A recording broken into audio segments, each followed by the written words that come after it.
नमस्कार विद्यार्थी मित्रांनो, डायरेक्शन अकॅडमीच्या ऑनलाईन प्लॅटफॉर्मवर सर्वांचं स्वागत आहे. आजच UPSCचं अत्यंत महत्त्वाचं असं एक नोटिफिकेशन आलेलं आहे आणि ज्या नोटिफिकेशनमध्ये यावर्षी म्हणजे 2026ची प्रिलियम कधी होणार आहे, त्याचबरोबर या ठिकाणी ह्याच्यामध्ये वॅकन्सीज किती आहे, त्याचबरोबर एज क्रायटेरिया काय आहे, अटेम्प्ट किती आहेत, ही सर्व इन्फॉर्मेशन यामध्ये दिलेली आहे. त्याचबरोबर तुमचे ऑप्शनल सब्जेक्ट आहेत का नाही, या सर्व बाबी या ठिकाणी इथं क्लिअर होणार आहेत. तर आपण डायरेक्शन अकॅडमीच्या यूट्यूब चॅनलला नवीन असाल तर सबस्क्राईब करायला विसरू नका. त्याचबरोबर याची किंवा या ठिकाणी या नोटिफिकेशनची जी PDF आहे ती आपल्या डायरेक्शन अकॅडमीच्या टेलिग्रामवर उपलब्ध आहे. तर त्याची डिस्क्रिप्शन बॉक्समध्ये लिंक पण दिलेली आहे. ते सुद्धा तुम्हाला जॉइन करायचं आहे. ठीक आहे. लेट्स स्टार्ट की नेमकं या डॉक्युमेंटमध्ये काय म्हटलेलं आहे किंवा यामध्ये किती वॅकन्सीज आलेल्या आहेत ते आपण डिस्कस करू. आता हे जे डॉक्युमेंट आहे union public service commission UPSC मार्फत या ठिकाणी सिव्हिल सर्व्हिस एक्झाम घेतली जाते आणि त्यासाठी या ठिकाणी आज हे नोटिफिकेशन आलेलं आहे. Okay, 4 February. ओके, 4 फेब्रुवारी 2026चं हे नोटिफिकेशन आहे. ठीक आहे. आता या नोटिफिकेशनमध्ये या ठिकाणी important information for the candidate. तर कॅन्डिडेटसाठी अत्यंत महत्त्वाची इन्फॉर्मेशन याच्यामध्ये दिलेली आहे आणि या इन्फॉर्मेशनमध्ये की तुम्हाला फॉर्म कसा फिलअप करायचा आहे हे पण या ठिकाणी इथं सांगितलेलं आहे. त्यानंतर यामध्ये महत्त्वाची जी बाब आहे ते हा जो फॉर्म आहे किंवा या ठिकाणी फॉर्म फिल करण्याची जी लास्ट डेट आहे, म्हणजे तुम्हाला फॉर्म फिलअप करायला सुरुवात झालेली आहे. त्यामध्ये लास्ट डेट जे आहे तर last date for submission of application हे किती आहे तर 24 फेब्रुवारी आहे. ओके, त्या ठिकाणी 24 फेब्रुवारी संध्याकाळी 6 वाजेपर्यंत आपल्याला काय आहे तर या ठिकाणी हा फॉर्म भरता येणार आहे. त्याचबरोबर जर आपण ह्याचा या ठिकाणी क्वालिफिकेशन पाहिलं तर क्वालिफिकेशन काय आहे, एनी ग्रॅज्युएट या परीक्षेसाठी अप्लिकेबल असतात किंवा असे विद्यार्थी आहेत जे अपियर आहेत ते सुद्धा काय आहे याच्यामध्ये फॉर्म भरू शकतात. ठीक आहे. त्यामध्ये लक्षात ठेवा ही लास्ट डेट आपल्यासाठी महत्त्वाची आहे. त्याचबरोबर या ह्याच्यामध्ये हे पूर्वपरीक्षेसाठी, कारण हे पूर्वपरीक्षेचे नोटिफिकेशन आहे. ठीक आहे. त्यामध्ये हे पूर्वपरीक्षेसाठी तर पेनल्टी फॉर रॉंग आन्सर, म्हणजे जर candidate should note that there will be penalty. Negative marking आहे प्रिलियमला, कारण प्रिलियम जी आहे ही कशी आहे MCQ पॅटर्नमध्ये आहे किंवा या ठिकाणी ऑब्जेक्टिव्ह टाईप आहे. मग यामध्ये काय आहे तर 0.33. ठीक आहे, किंवा या ठिकाणी 33%, 0.33 जे आहे ओके ते याच्यामध्ये पेनल्टी असणार आहे. म्हणजे याचा अर्थ 1/3 जे आहे याच्यामध्ये पेनल्टी आहे. ठीक आहे. दुसरं या याच्यामध्ये निगेटिव्ह पेनल्टी असणार आहे. त्याचबरोबर यामध्ये हे पुढे दिलेलं आहे कॅन्डिडेटच्या बाबतीत. आता हे स्क्राईबच्या बाबतीमध्ये आहे.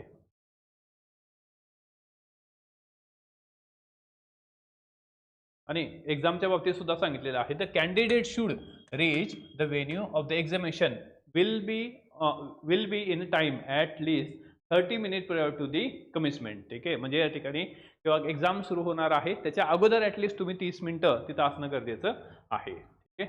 त्यानंतर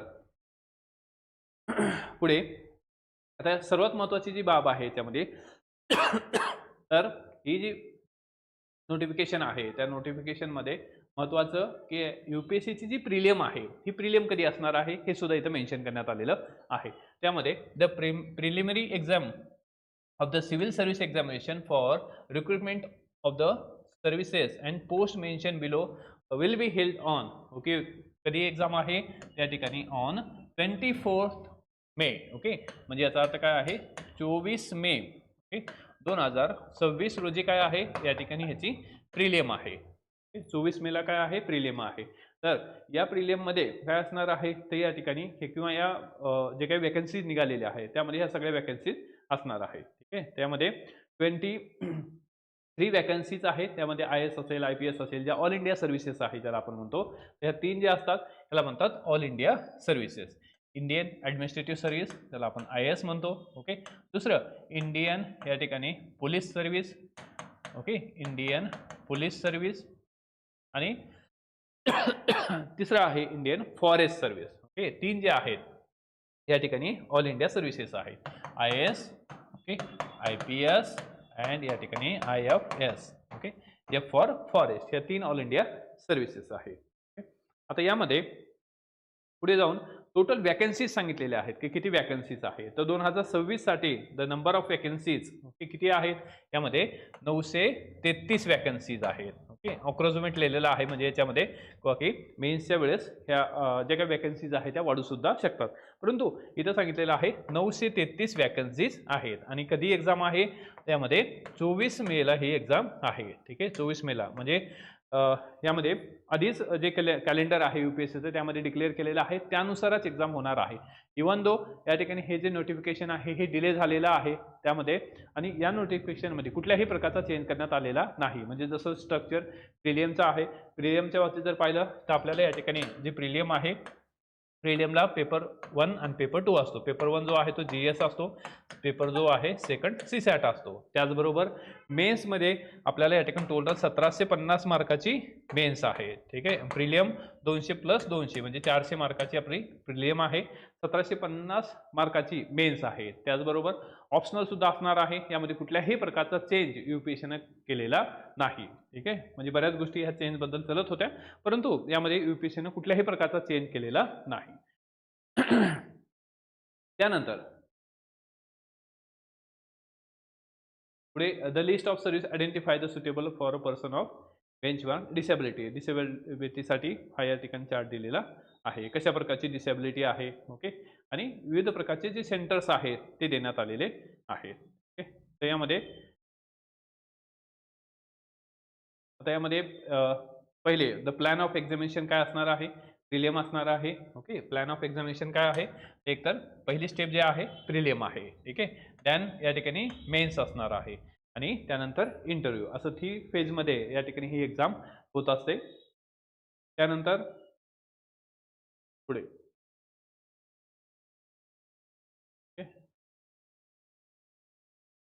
no change in preference. Okay, no change in preference for services and home cadre applicable for IAS IPS once submitted by the candidate would be permitted except as provided para 2. ठीक आहे, आता यामध्ये काय आहे की तुम्हाला जे कॅडर अलॉटमेंट होतं IAS IPS साठी ते तुम्हाला काय करावं लागणार आहे, आताच चूज करावं लागणार. त्यासाठी UPSC तुम्ही जेव्हा फॉर्म फिलअप करणार आहात त्यामध्ये एक टॅब त्यामध्ये ॲड करून देईल, तो म्हणजे काय आहे तुमचं कॅडर अलॉटमेंट. म्हणजे तुम्हाला आताच कॅडर अलॉट करावं लागणार, म्हणजे तुम्हाला चूज करावं लागणार.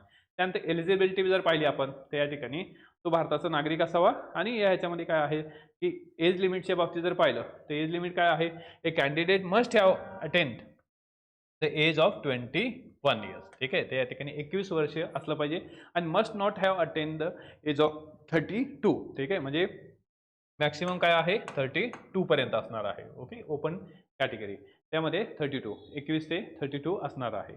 त्यानंतर यामध्ये SC ST असेल तर त्यामध्ये काय असणार आहे, ओपन कॅटेगरी असेल. ओके, ओपन कॅटेगरी असेल तर किती आहे 32 एज पर्यंत आहे, 32. आणि ओपन कॅटेगरीला किती अटेम्प्ट आहेत, 6 अटेम्प्ट आहे. त्यानंतर यामध्ये SC ST असेल किंवा ह्याच्यामध्ये OBC असेल त्याच्यामध्ये अटेम्प्ट काय आहेत 9 आहेत. ठीक आहे, SC ला तर काय आहे अनलिमिटेड अटेम्प्ट आहेत. त्यामध्ये द एज लिमिट, या ठिकाणी एज लिमिट जर पाहिले up to the maximum 5 years if the candidate belong to SC ST okay tribes. तर आता याच्यामध्ये किती आहे 5 इयर्सचं रिलॅक्सेशन इथं देण्यात आलेलं आहे. ठीक आहे, and up to the maximum of 3 years in case the candidate belong to other backward class who are eligible to avail the reservation application to such a candidate. Okay, तर हे सगळं यामध्ये सांगण्यात आलेलं आहे, ते एज लिमिट सांगण्यात आलेली आहे. त्यानंतर नंबर ऑफ अटेम्प्ट सांगितलेले आहेत. ओके, आता हे पण आपल्यासाठी महत्त्वाचं आहे की नंबर ऑफ अटेम्प्ट म्हणजे आपल्याला ही एक्झाम किती वेळेस अपियर करता येते. नंबर ऑफ अटेम्प्टमध्ये जर पाहिलं तर याच्यामध्ये ही ओपन जर कॅटेगरी पाहिले तर या ठिकाणी ओपन कॅटेगरीला काय आहे 6 अटेम्प्ट आहे. ओके, ओपन कॅटेगरी असतील 6 अटेम्प्ट. त्यानंतर OBC जे आहे ते या ठिकाणी OBCला किती असणार आहे 9 असणार आहेत, आणि SC ST काय आहेत अनलिमिटेड आहेत. तर इथं लक्षात ठेवा OBC साठी 9, ओपन साठी 6 आणि SC ST साठी काय आहे या ठिकाणी अनलिमिटेड आहे. फक्त एजचा जो क्रायटेरिया आहे तो लागू असणार आहे. आता यामध्ये पण महत्त्वाचा मुद्दा आहे, इफ ही आणि she is finally recommended on the या ठिकाणी civil service exam 2027 he she can be accept the service of either of basis of CSE 2026 किंवा CSE 2027 नुसार. त्यानंतर या ठिकाणी मेडिकल आणि फिजिकल स्टँडर्ड सांगितलेलं आहे. ओके, हाऊ टू अप्लाय सुद्धा या ठिकाणी देण्यात आलेलं आहे. हाऊ टू अप्लाय आपल्याला अप्लाय कसं करायचं आहे.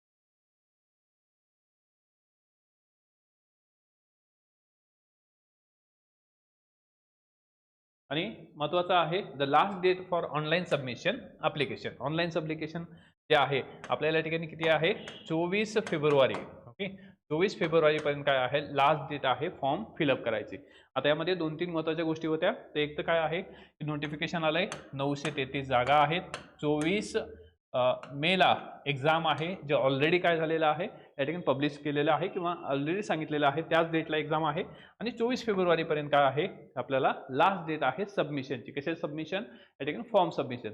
त्याचबरोबर कुठल्याही प्रकारचा चेंज यामध्ये किंवा UPSCच्या पॅटर्नमध्ये किंवा द एक्झामिनेशन जे आहे तर त्यामध्ये स्ट्रक्चरमध्ये कुठल्याही प्रकारचा चेंज करण्यात आलेला नाही. तेच आहे प्रिलियम, मेन्स आणि इंटरव्ह्यूचं स्ट्रक्चर. ओके तर ही जी PDF आहे ही आपण या ठिकाणी आपल्या डायरेक्शन अकॅडमीच्या टेलिग्राम चॅनलवर उपलब्ध करून दिलेली आहे. ठीक आहे तर ती जरूर पहा. त्याचबरोबर तुम्ही जर डायरेक्शन अकॅडमीच्या यूट्यूब चॅनलला नवीन असाल तर सबस्क्राईब करा. त्याचबरोबर आपली फिनिक्स बॅच UPSC त्याचबरोबर राज्यसेवेसाठी फिनिक्स बॅच जे ऑफलाईन त्याचबरोबर ऑनलाईनमध्ये उपलब्ध आहे. यासाठी तुम्हाला डायरेक्शन अकॅडमीचं ॲप डाउनलोड करायचं आहे. डेमो लेक्चर्स सुद्धा अवेलेबल आहेत आणि अशी फॅकल्टी आहे ज्यांनी UPSCचा इंटरव्ह्यू दिला आहे, मेन्स दिलेले आहे तेच तुम्हाला या ठिकाणी टीचिंग करण्यासाठी अवेलेबल असतील. तर अगदी ऑथेंटिक आणि छत्रपती संभाजीनगरमधली एकमेव अकॅडमी आहे जे या ठिकाणी UPSC इंग्लिश मीडियम आणि मराठी मीडियममध्ये आपल्याला प्रोव्हाइड करते. तर let's join direction. Thank you. All the best. जय हिंद.